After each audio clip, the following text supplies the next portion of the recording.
આગળ અજબ કુંવરીબાઈની કથા આવી. અજબ મીરાબાઈના કઝિન સિસ્ટર છે, બહેન છે, મેવાડમાં રહે છે. ગુસાઈજીના સેવક થયા અને ગુસાઈજી એવી કૃપા કરી કે જ્યારે મને યાદ કરશો ત્યારે હું પ્રગટ થઈ જઈશ, સાક્ષાત અનુભવ કરાવતા. અને ગુસાઈજી પ્રભુ ચરણની કૃપાથી એવી કૃપા થઈ, રોજ સાંજ પડે એટલે અજબ કુંવરીબાઈ ગાદી તકિયા લગાવે, બટેરામાં સૂકા મેવા દૂધઘર આદિ સજાવે અને વચમાં ચોપાટ લાગે. એક ગાદી પોતાની, એક શ્રીનાથજી બાવાની. અને રોજ રાતના સમયે છમ છમ છમ છમ અવાજ આવે અને અજબ કહે કે હા બાવા પધારો, અને શ્રીનાથજી બાવા ત્યાં બિરાજે. અને પછી આખી રાત્રિ સ્વયં શ્રીનાથજી બાવા આ અજબ સાથે ચોપાટ ખેલે. રોજ જીતીને જાય ઠાકોરજી, પ્રસન્ન થતા થતા મંગળા પહેલા પહોંચી જાય. જો એટલે જ આપણે ત્યાં ખંડપાઠ ચોકી હોય ને ઠાકોરજી, ત્યાં પાટ ઉપર ચોપાટ આવતી હોય છે. એ ચોપાટ આ અજબ કુંવરીબાઈની કાનીથી આવે છે. અને એમની સાથે શ્રીનાથજી બાવા ખેલતા. રોજ આવી કૃપા અજબ પર શ્રીનાથજી બાવા કરે. એક દિવસ રાત્રિનો સમય છે, બધી જ તૈયારી થઈ ગઈ છે, નુપુરનો ધ્વનિ સંભળાયો. કહ્યું બાવા પધારો. અને પ્રભુ આજે ખૂબ પ્રસન્ન છે. આજે મનમાં મલકાતા હોય પ્રભુ, એવું આપના મુખારવિંદ પરથી આભાસ થઈ રહ્યો છે. આજે કઈ પ્રસન્નતા અધિક છે બાબા. બિરાજા, ચલ અજબ ખેલ ખેલે. અને એક પછી એક પાસાઓ પડવા લાગ્યા. રોજ ઠાકોરજી જીતીને જાય, પણ આજે એક પછી એક પ્રભુની ગોટીઓ મરવા લાગી. અને ઠાકોરજી છેલ્લે હારી ગયા. અને હારી ગયા ત્યારે અજબને કહે છે કે અજબ કછું માંગ મેરે પાસ, મારી પાસે કંઈક માંગ. બે હાથ જોડીને અજબ કહે છે ગુરુદેવે શીખવાડ્યું છે કે પ્રભુ પાસે કંઈ માંગવું નહીં. પ્રભુ જેના ઘરે પ્રભુ ખેલવા આવતા હોય પછી બીજું શું માંગવું આપની પાસે? મારા ઉપર જયારે પ્રભુની આવી કૃપા હોય પછી માંગવાનું શું રહે? શ્રીનાથજી બાબા કહે કે મારી ઈચ્છા છે કે તું કંઈક માંગે.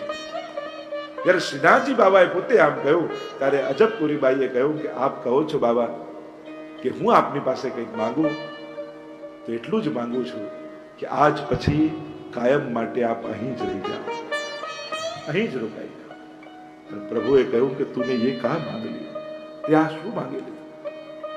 કેમ કરીને આ સંભવ થાય? પ્રભુ આપે માંગવાનું કહ્યું એટલે મેં વિનંતી કરી.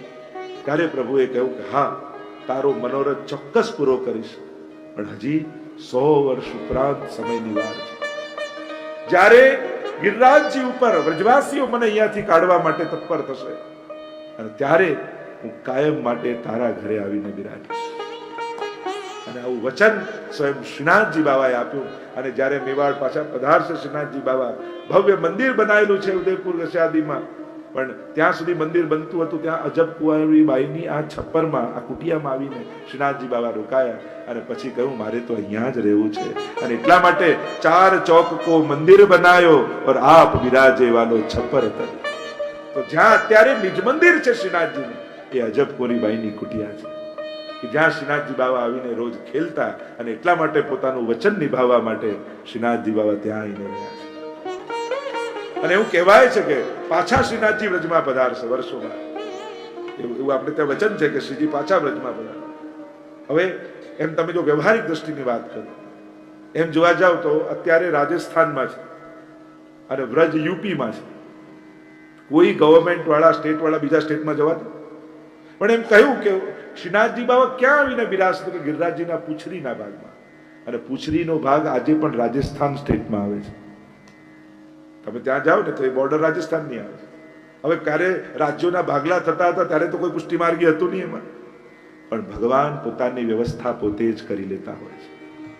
આપણને એમ આપણા ઘરે પધરાઈએ ને આ પ્રભુને કેમ સાચવીશ? અરે પ્રભુ તને સાચવીને લેશે, આપણે સાચવવાની જરૂર જ નથી. એ બધું સાચવી લે. ઠાકોરજીની વ્યવસ્થા ઠાકોરજી કરી લેતા. ઘણા લોકો અમે એટલે નથી પૂછતા સેવા કે અમારા ગયા પછી કોણ સેવા કરશે? હવે જે કરશે એ કરશે, પ્રભુ ગોતી લેશે. પણ તમારો ભાવ કેમ બગાડો છો? પછી કોણ કરશે ચિંતા? તમારાથી જ્યાં સુધી થાય, થઈ શકતું હોય તો કરો જ. નીચે નહીં બેસાય તો ખુરશી પર રાખી મંદિર ઊંચું કરી લે. વધારે નહીં દોડાય તો મિશ્રી સુકો મેવો ભોગ ધરજો. તો જ્યાં સુધી થાય એટલું તો કરો. લોકો એટલું બધું ભવિષ્યનું લાંબુ વિચારી લે. જો આવું 84-252 વૈષ્ણવે વિચાર્યું હોત તો આજે આટલા નિધિ સ્વરૂપો આપણને મળ્યા હોત. કેવા આનંદથી વૈભવથી બિરાજે છે કે નહીં? તો પ્રભુ એમનો રસ્તો પોતે કરી જ લેતા હોય છે. આપણને એમ લાગે કે ના થાય. અને એટલા માટે બહુ લાંબુ ભવિષ્યનું વિચારવા કરતા પોતાના આત્મકલ્યાણનો વિચાર કરો કે મને આ સમય અવસર મળ્યો છે પ્રભુની ભક્તિ અને સેવા કરવાનો, તો હું શું કરવા ચૂકું? હું શું કરવા લાભ જવા દઉં? અને એટલા માટે કપોલ કલ્પનાઓ છોડી અને વાસ્તવિકતામાં સેવાનો આનંદ લેવો. ભવિષ્યમાં શું થશે આપણે નથી જાણતા, આપણને નથી ખબર. કોણ જાણે આપણાથી સારી સેવા કરનારના ઘરે ઠાકોરજી બિરાજે. આવું કેમ નથી વિચારતા કે હું જો પ્રેમથી સેવા કરીશ ને તો ઠાકોરજી એવું કંઈક કરશે કે અમારા એવા કોઈ સગાને મનમાં ઈચ્છા થશે કે હું ઠાકોરજી પધરાઈ સેવા કરી અને વધારે ઉત્તમ રીતે સેવા કરશે. સંભવ છે.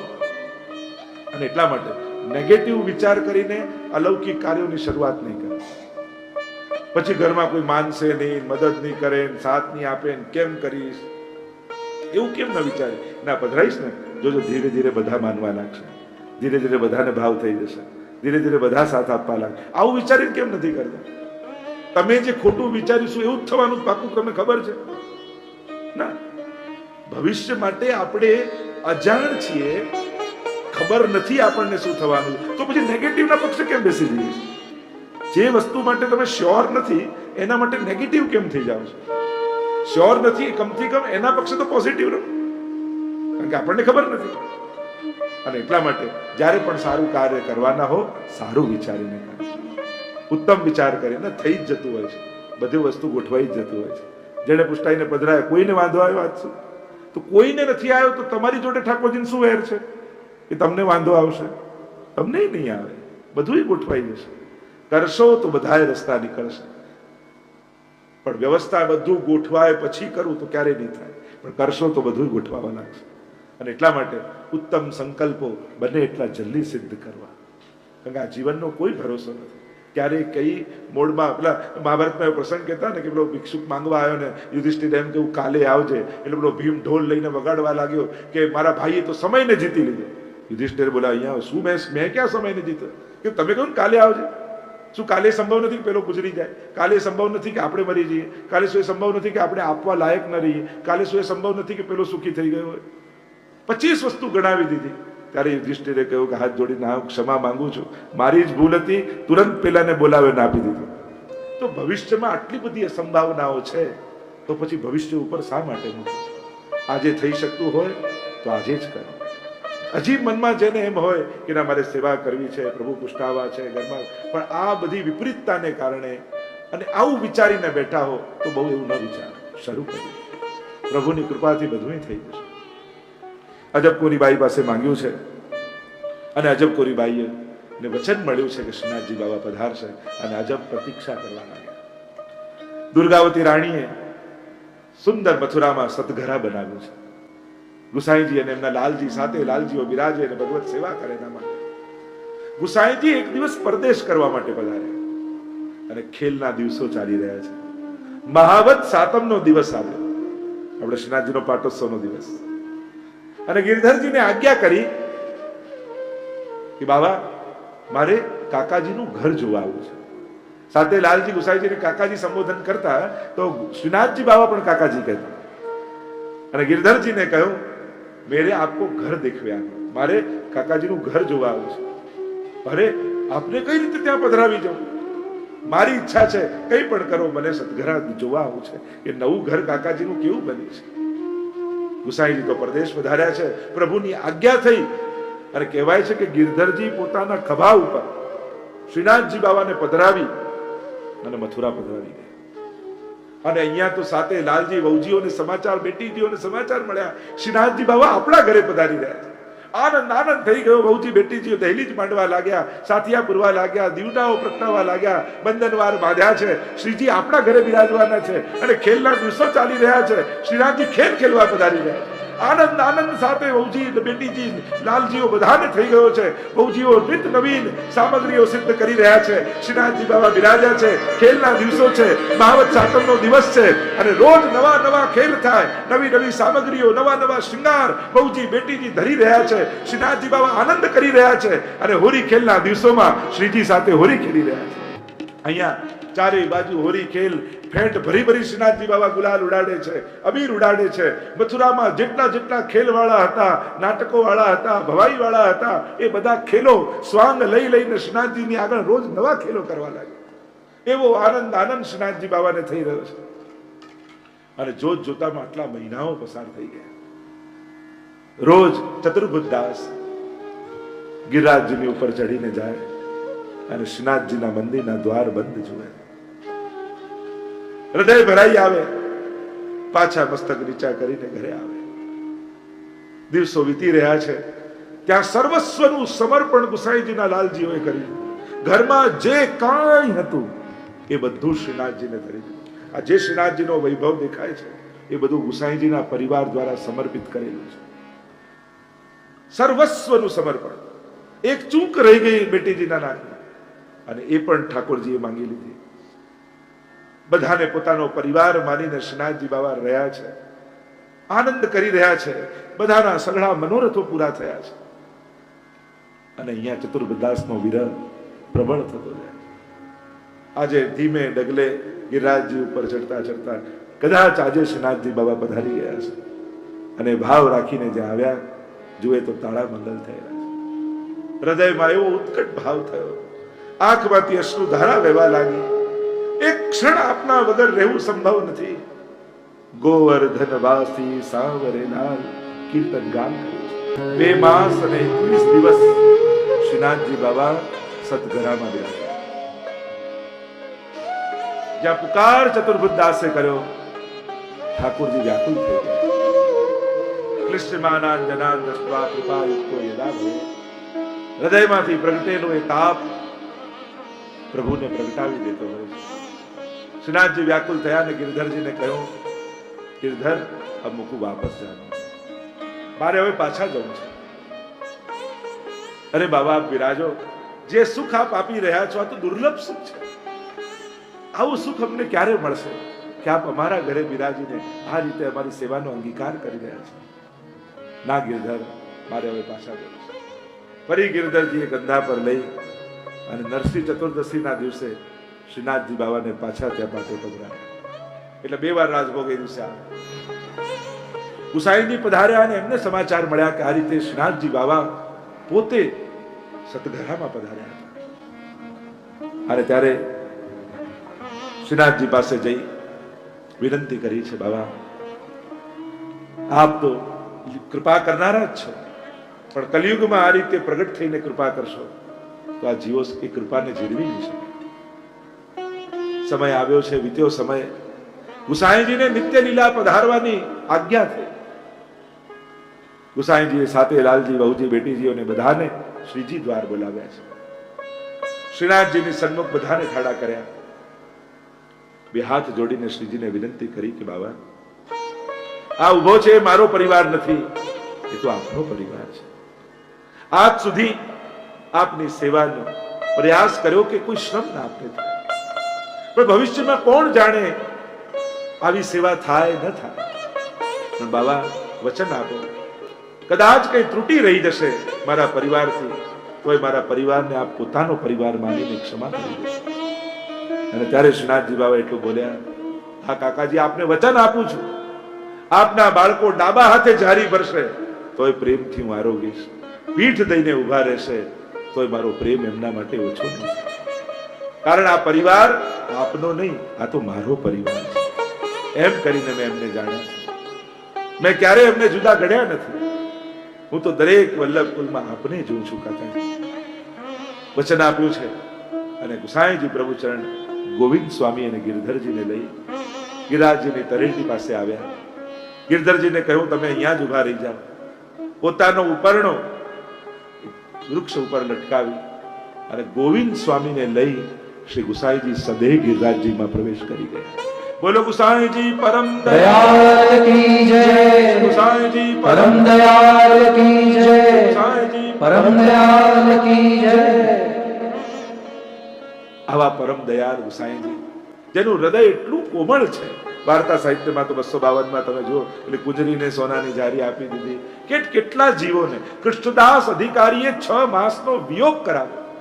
આપણે ત્યાં તો એવી પ્રસંગ આવે છે કે જ્યારે ગુસાઈજીનો જન્મોત્સવ હતો, કૃષ્ણજીના ચરિત્રમાં જોવા જાવ તો એ પ્રસંગની ગાથા ગાઈ શકાય કે એકવાર ગુસાઈજીનો જન્મોત્સવ આવ્યો અને જન્મોત્સવ આવ્યો એટલે શ્રીનાથજી બાબાએ કુમનદાસ, રામદાસ બધાને ભેગા કર્યા. બાબા શું આજ્ઞા છે? બધાને અચાનક કેમ બોલાવ્યા? કહ્યું કાલે કાકાજીનો જન્મ દિવસ છે, ગુસાઈજીનો જન્મ દિવસ છે. મારો જ્યારે પણ જન્મ દિવસ આવે ત્યારે ગુસાઈજી ખૂબ ધામધૂમથી ઉત્સવ કરે છે અને મારી ઈચ્છા છે કે કાલે જો ગુસાઈજીનો ઉત્સવ છે તો હું એમને ધામધૂમથી જન્મોત્સવ બનાવું. પણ જોજો તૈયારી કરો, પણ ખબર ન પડવા દેતા ગુસાઈજીની કે આપણે એમની તૈયારી જન્મદિવસની કરી રહ્યા. આ સરપ્રાઈઝ પાર્ટી જે તમે આપો છો ને એની શરૂઆત તો શ્રીનાથજીએ જ કરી છે. તો શું કરીશું? કઈ રીતે ઉત્સવ મનાવીશું? અરે ગુસાઈજીનું સ્વરૂપ તો રસરૂપ છે, એટલે રસરૂપ એવી જલેબી સિદ્ધ કરો.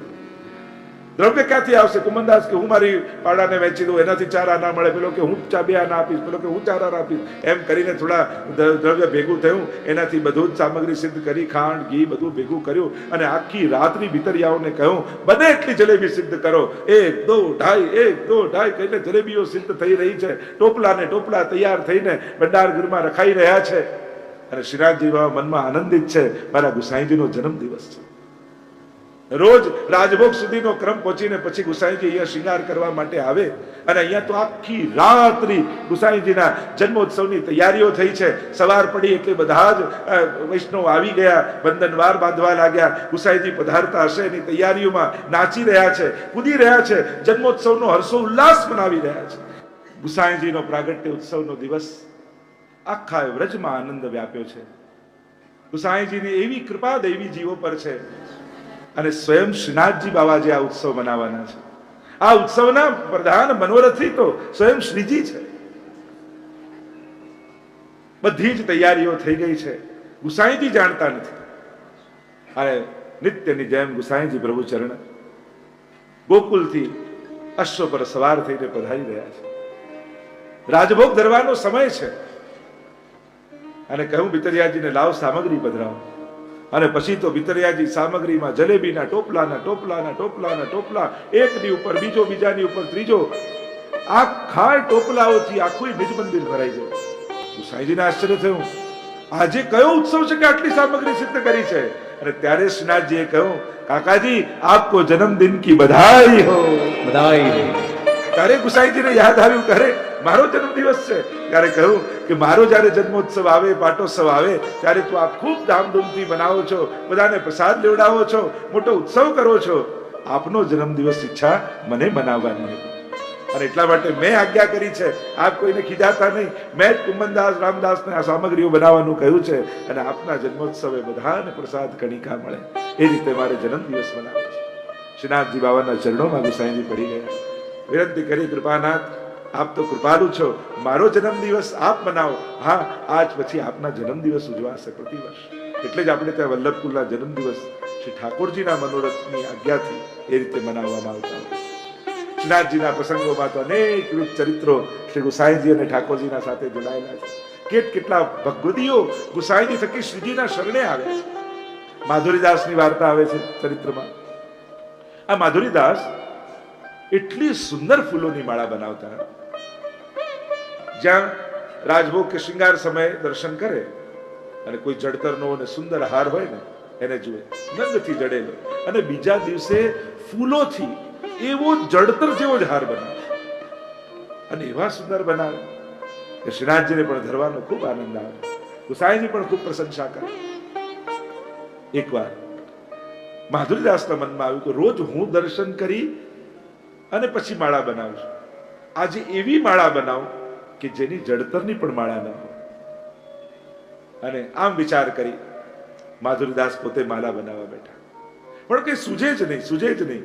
તો ધીમે રહીને છમછમ કરતા આવ્યા શ્રીનાથજી અને કહેવા લાગ્યા, જો આ માલા છે ને, આ રંગ ફૂલની પત્તી અહીંયા લગાવો, અને અહીંયા લગાવો, અને અહીંયા લગાવો. અને જેમ શ્રીનાથજી કહેતા ગયા એ માલા બનાવી તો એવી અદ્ભુત પુષ્પની માળા બની, જાણે કોઈ અદ્ભુત જડતરનો હાર હોય.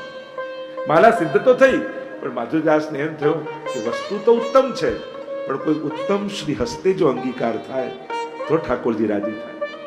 પ્રભુ કેવલ વસ્તુઓથી રાજી નથી થતા, કોના હાથે ધરાવો છો એનાથી રાજી થાય છે. એટલે જ આપણી પુષ્ટિ માર્ગી આખી પરંપરા એવી જ છે ને. ઘરમાં કોઈ પણ મનોરથ કર્યો હોય તો આપણે વલ્લભકુલને પધરાવતા હોઈએ, અન્નકૂટ કર્યો હોય એમના હાથે ભોગ ધરાવતા હોઈએ, આરતી. આ કેમ? આનું કારણ શું? આનું મૂળ કારણ એ કે જે હાથથી આરોગીને ઠાકોરજી રાજી થતા હોય ને એ હાથને આગળ કરે.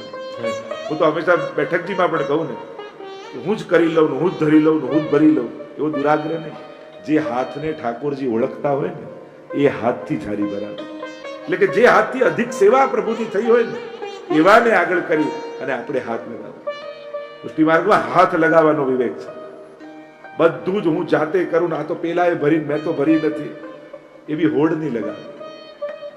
અહીંયા તો હાથ લગાવો એટલે આપણી સેવા પહોંચી જાય. દરેકે દરેક વસ્તુ હાથથી જ કરવી, આ પુષ્ટિ માર્ગીય વિવેક નથી. નહીં તો બેઠક જેવું શું થાય, ધરી હોય આપણી આરોગ વજાય ને પેલા તો ખાલી, પછી નવી ભરે, પાછા આરોગ વજાય તો પછી ઉપાડી લે. આ મર્યાદા માર્ગ નથી કે મારા હાથે જ જળ રેડું, મારા હાથે જ કંકુ ચડાવું. આ પુષ્ટિ માર્ગ છે.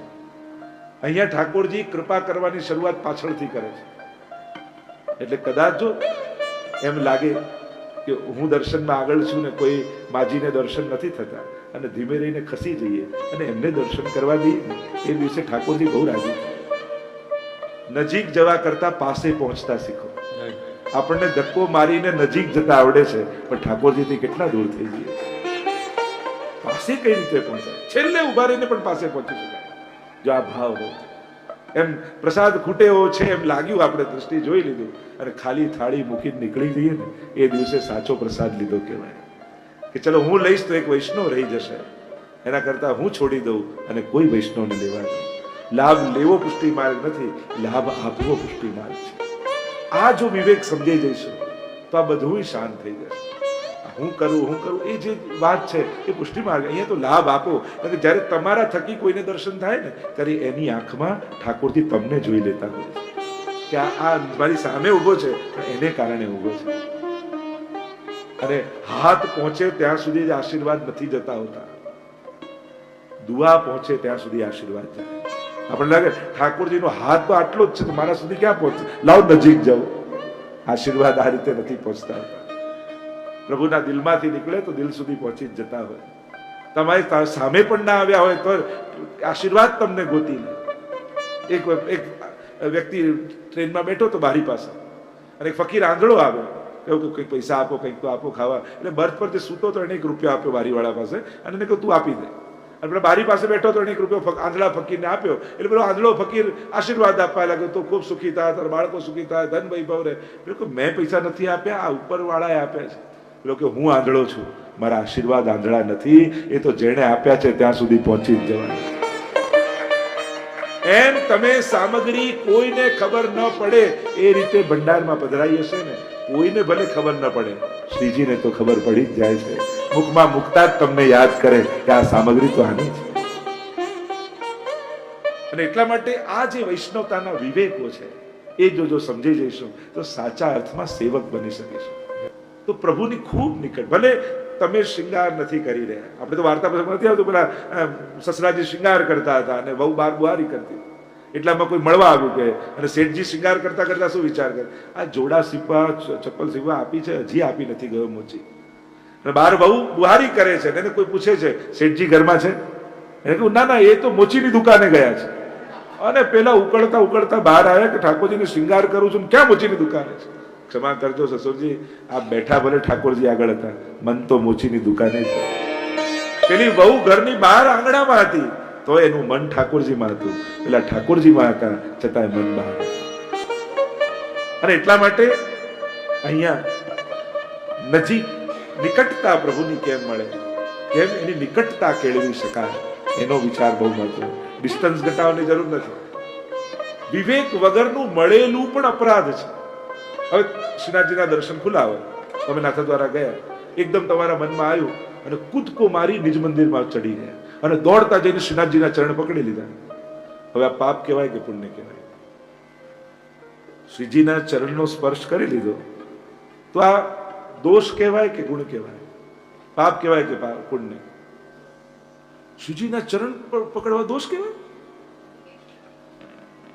આ જ સમજ છે. મળ્યું ઉત્તમ, ખોટી રીતે મળ્યું તો એ અપરાધ જ છે. આ નાના નાના વિવેકો સમજાશે. હાથમાં આવે એટલે મળી ગયું ન કહેવાય. કઈ રીતે મળ્યું છે? પ્રસાદ તો ત્યારે બને છે, એની મહત્તા ત્યારે છે. કઈ રીતે મળ્યું? સેવા ત્યારે બને છે. અને એટલા માટે કોના હાથે ધરવું, કોના હાથે ભરાવવું, આજ બધા વિવેક શીખવાના છે. ધક્કા મારીને હું પોતે જારી ભર્યાવાથી મહાપ્રભુજી આરોગી લેશે એવી ભૂભ્રમણામાં ન રહેશે. મહાપ્રભુજી ક્યારે આરોગ્ય? કોના હાથની આરોગ્ય? અને એટલા માટે પુષ્ટિ માર્ગ તો આડીનો માર્ગ છે. કોઈની આડીથી સેવા છે, કોઈના થકી સેવા છે. એટલે જ કાની આપીએ વ્રજભક્તોની, દરેકમાં કાની, ગુરુજનની, વૈષ્ણવની. એવા ભગવતી વૈષ્ણવ સાથે જઈએ તેવા જે ભાવવાળા વૈષ્ણવ હોય એને આગળ કરો. ભલે તમારાથી ઉંમરથી નાનો હોય પણ તમારા કરતા અધિક સેવા ભાવથી કરતો હોય તો એને હાથ લગાવજો, તો તમારી જારી ચોક્કસ મહાપ્રભુજી સ્વીકાર કરશે. એમે છેલ્લો ઉભો એની રહી જાય. બધાની જારી ભરી ખાલી થઈ, ભરી થઈ માટલામાં, ભરી માટલામાં છેલ્લો જે ભરે ને એની જ મહાપ્રભુજી પાસે રહી જાય. અને એટલા માટે આ ભક્તિ માર્ગમાં પહેલા કરતા છેલ્લા રહેવા વધારે લાભ છે. અને એનો અર્થ એ નથી કે આગળ નહીં આવવું, એમ નથી કહેતો, ભાવના કહું છું. જે સમજવાની વાત છે કે ભક્તિ નહીં ફલ શુદ્ધિ, ભક્તિના ફલ કઈ રીતે ઉગે ને કઈ રીતે મળે એ વિચાર કરો. જો દીનતાનો ભાવ નથી તો મળેલું ફલિત થતું નથી. દીનતા એ સર્વોપરી ગુણ છે. પ્રભુ પાસે જ્યારે પણ માંગવાનું આવે તો બે વસ્તુ માંગજો, કારણ કે આ બે વસ્તુ મહેનતથી નથી મળતી. એક, પ્રભુનો વિરહ. પ્રભુ આપ સામે ન હોય તો આપનો વિરહ મને થાય, આપની યાદ થાય, આપનો તાપ થાય આપને મળવા માટે. અને બીજો, પ્રભુ મને દીનતા આપજો. સેવાનું ફલ દીનતા છે. તમારી સેવા ઠાકોરજી સ્વીકારે છે એ કેમ ખબર પડે? કે ધીમે ધીમે દીનતા હૃદયમાં આવવા લાગે તો માનજો કે તમારી સેવા ઠાકોરજી સ્વીકારી રહ્યા છે. પ્રભુ દીનતાનું ફળ આપે. સોફ્ટનેસ આવતી જાય, લાલસા ઘટી જાય. જો ભક્તિ વધે, વિવેકાનંદે પૂછ્યું રામકૃષ્ણ પરમહંસ કે ભક્તિ વધે એમ કેમ ખબર પડે? તો કે 3 વસ્તુ ઘટે તો માનજો ભક્તિ વધી. એક, અપેક્ષા ઘટે, બીજું અહંકાર ઘટે, અને ત્રીજું અધિકાર કરવાની વૃત્તિ ઘટે. આ 3 વસ્તુ ઘટે તો માનજો ભક્તિ વધી રહી છે. જેના જીવનમાં ભક્તિની વૃદ્ધિ થાય એની અપેક્ષાઓ ઘટવા લાગે. કરે તો ઠીક, ન કરે તો ઠીક, આપે તો ઠીક, ના આપે તો આ પરાધીનતા જતી રહે તો કેવું સ્વાધીનતા આવી જાય. અપેક્ષાઓ ઓછી થઈ જાય. અપેક્ષાઓ દુઃખ આપે છે ને. આપણે કોઈના માટે કંઈક ધારી રાખ્યું છે, એ નથી કરતો તો દુઃખી થઈએ છીએ. જેટલો સગો દીકરો દુઃખી કરી શકે એટલો પાડોશી ના કરી શકે, કારણ કે આના કરતા એની અપેક્ષા ઓછી છે.